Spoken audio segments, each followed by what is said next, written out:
Hello, it's Jason Heath with Contrabass Conversations, and this is a special episode today with Grace Lewis, who is launching Collegia Houston. And this is an educational opportunity for musically underserved youth in Houston. She is in the middle of fundraising, collecting instruments with the plan to get this program going in a 12-week program. She talks about all this in our chat today. This is planning on being launched in February 2020, so coming up here. And then the goal is to get this program into the Houston schools for the 2020-2021 school year. Grace has been on the podcast twice before. How cool is that? In 2018 and 2019. I'm sure this won't be the last time Grace and I chat either. So enjoy this brief conversation today, about 20 minutes long or so. I'm not going to run our ads today just due to the brevity of this episode, but I do want to give a shout out to all the folks who keep the lights on here at Contrabass Conversations. They are D'Addario Strings, Upton Bass, Steve Swan String Bass, Colstein Music, the Bass Violin Shop, A440, Modacity, and Encoda. More on them in future episodes, and check out the links to all of them in our show notes here. And definitely check out the show notes to everything Grace and I are talking about for Collegia, Houston, and for social media. Enjoy. Talk about the idea for this. When did you think about getting this going? Sure. So I was inspired by working for the El Sistema Oklahoma program. That's kind of the seed for this whole project. And I was on faculty there for 3 of my 4 undergraduate years at Oklahoma City University. And I just loved everything they did there. And I knew that one day I would like to bring something similar to a city where I lived. But it was a distant goal. So then I moved to Houston for my master's, and towards the end of my last year in that degree, I connected with a few people who expressed interest in a similar project. And, they said they hoped one day we'd be able to do something like that. So I thought, yeah, a distant goal, awesome. And then I took this class called Career Development for the Artist, and it gave me some thoughts on how I might eventually develop the project. And so I thought maybe a 5-year goal. And then I met a member of the Houston ISD school board, and he said, please do this as soon as possible. And so I said, okay, maybe I should do it now. So I got together 3 colleagues who seemed really passionate about the idea and created our board. And we've been working since April to bring this together. Wow. Okay. It's very cool. It's funny. So as someone who used to teach in the schools, and I go to various music educator events, I always think of Texas as this music education kind of powerhouse. And so in my mind, I think like Houston, I picture like all these thriving orchestra programs all over Texas, all over Houston and the metro area. And I know that's not necessarily the case universally in a metro area. Like things are very different here in the city of San Francisco versus suburban San Francisco. And so just what's music education kind of like in the Houston area in general? Like just tell me about discovering the need for this in Houston. Sure. So you're right. Texas invests so well in its music education, and that's something I love about living here. But when I realized that there were certain schools in the Houston Independent School District that didn't have an orchestra program, whereas others did, I thought, wouldn't it be great to provide access to kids that don't have it yet, and to allow them to have similar opportunities, like to go to region orchestra or attend solo and ensemble, or maybe one day to do a side-by-side with a professional symphony. All the things that all of us have enjoyed, throughout our careers. I just thought every student who wants to do that should be able to. And so we did some research into which schools might be good candidates for that kind of program, and decided to move ahead here in HISD. And so did this start up with this school year right now, the 2019-2020 school year, or how is this, has it actually gotten rolling yet in terms of being in the schools, or is this coming soon? Yes. So we're in the fundraising stages right now. Okay. Our goal is to do a launch of an abridged 12-week program starting in February 2020, and with a smaller group of students in order to, get the ball rolling and sort of have a proof of concept that we can share throughout the year, so that in fall of 2020, we are ready for a full orchestra and a full faculty.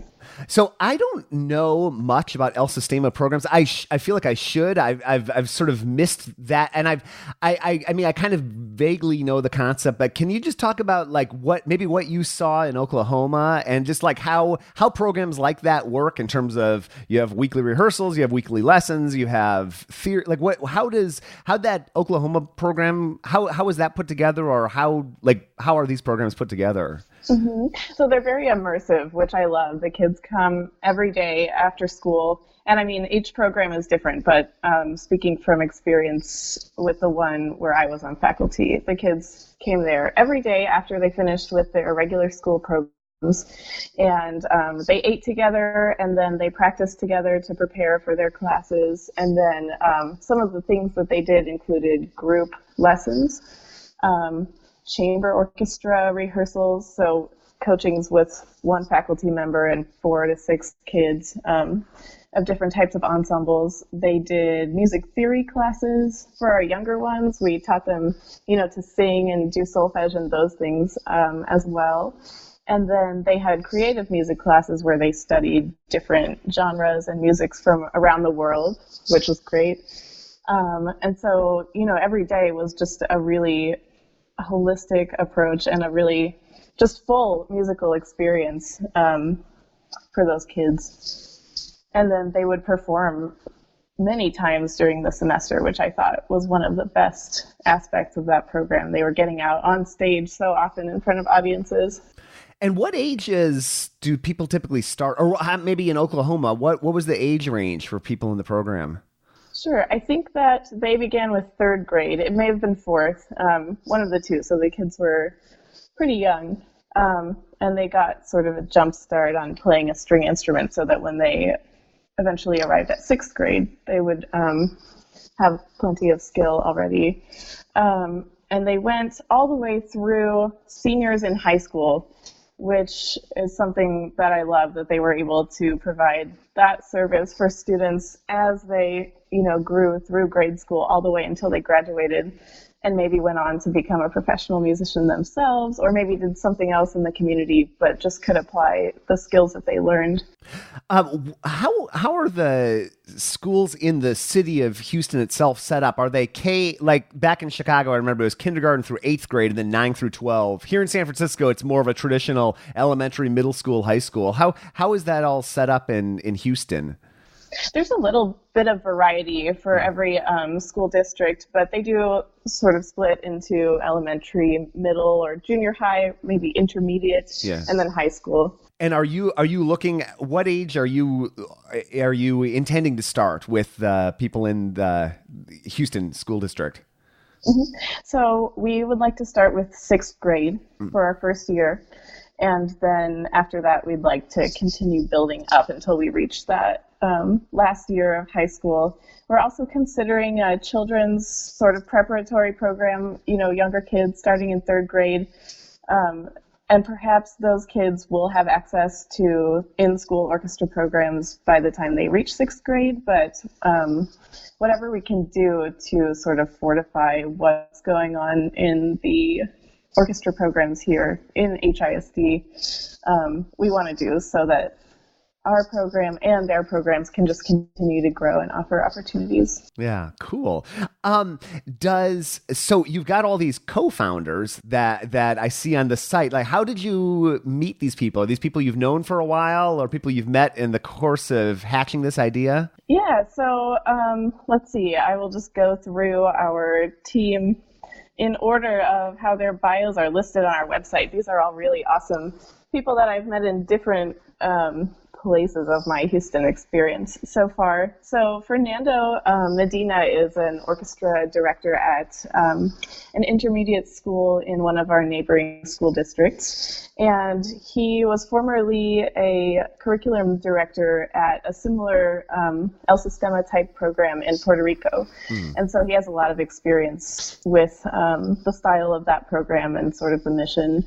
And he was just excited to try and bring something like that here in Houston. And so he's a violinist. And so I've worked with him at different gigs as well as teaching alongside him. Nathan Mays, I can't remember actually how I first met Nathan, but Nathan is this great Houston composer, and he teaches at some community colleges around the area and is an active bass player. So Nathan, I've just known Nathan for a long time, and when I told him about the project, I don't know that he had been thinking about doing something like that in the future, but he was just, so supportive and had all these fabulous ideas. Nathan, he's just got tons of ideas, so he's always bringing something that I hadn't thought of up for us to add to our future goals. And then Jose Hernandez is also a composer. I met him maybe the third day of my master's program here at University of Houston.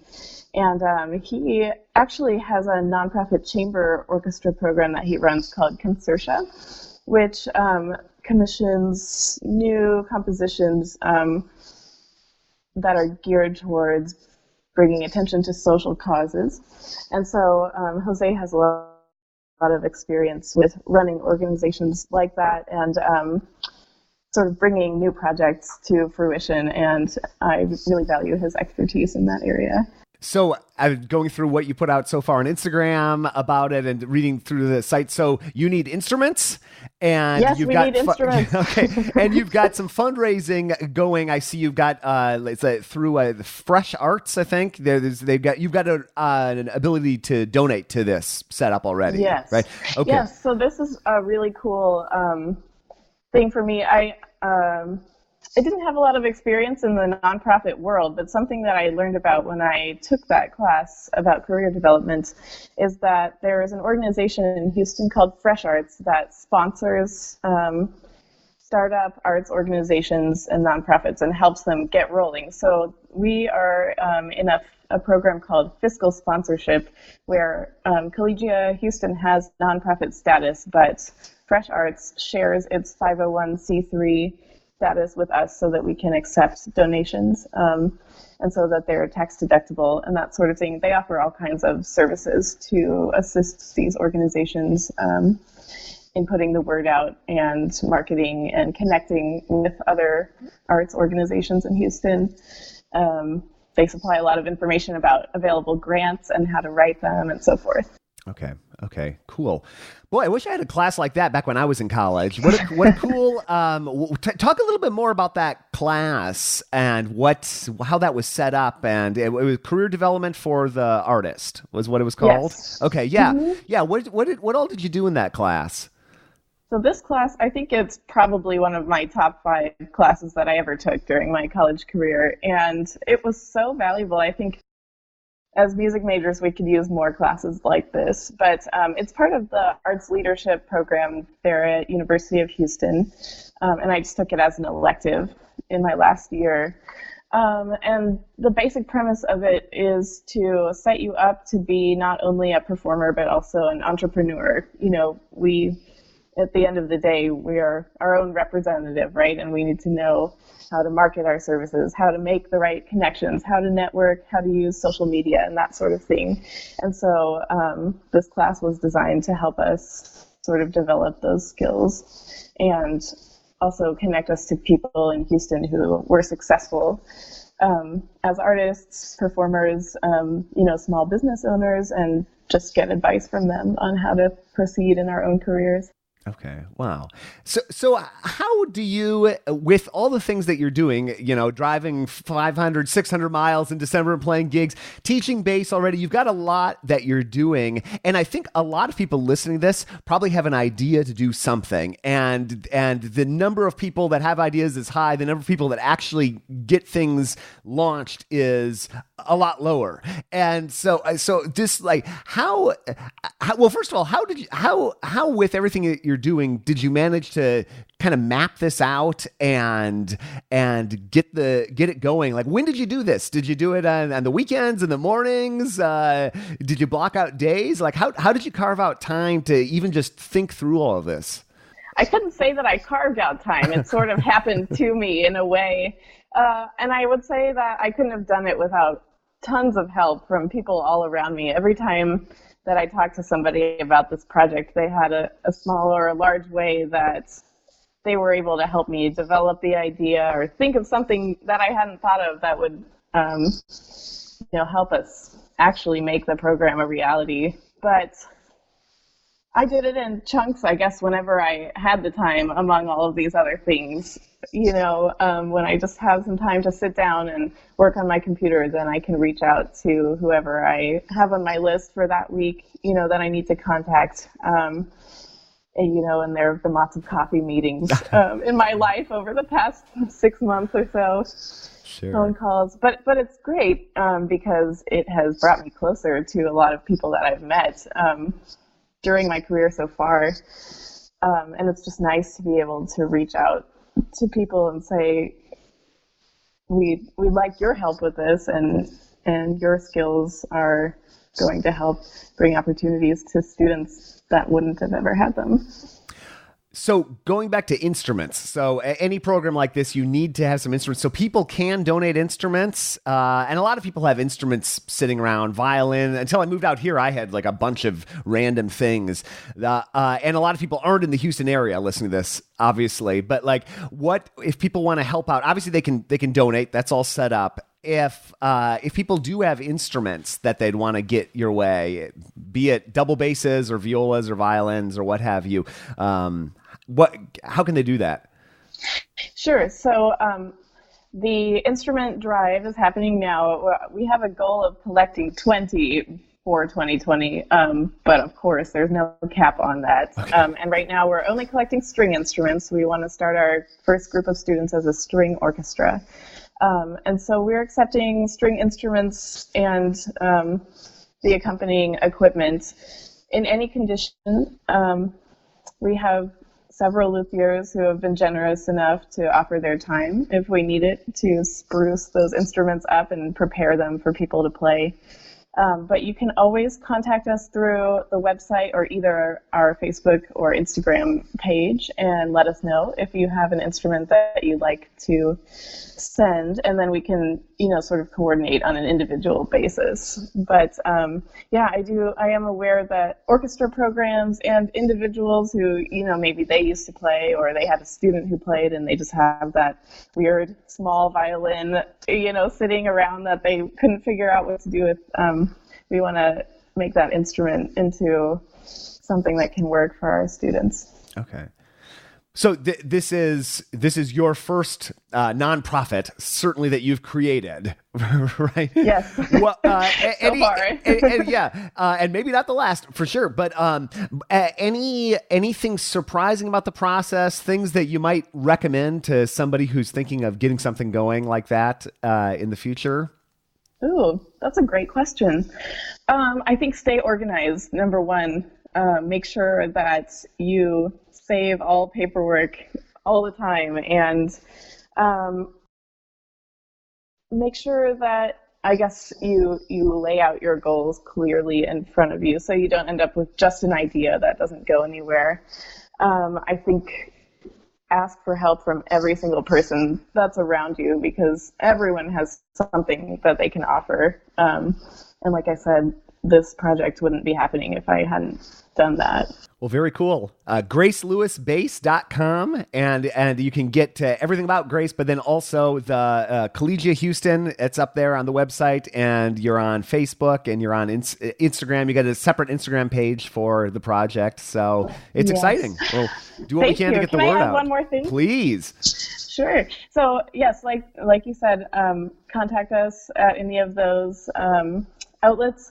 The website will have a donate button that takes you right to Fresh Arts page for us. And of course, your donations are tax deductible, so even $5, it'll help us. But one thing we would really love is, I guess a lot of people listening, if not everyone, is still a musician in some way. If not professional, then, just as something that they do because they love it. And we would love if people would send either quotes in an email or text or short videos talking about what your orchestra program did for you as a student and how it has influenced your life as a musician today.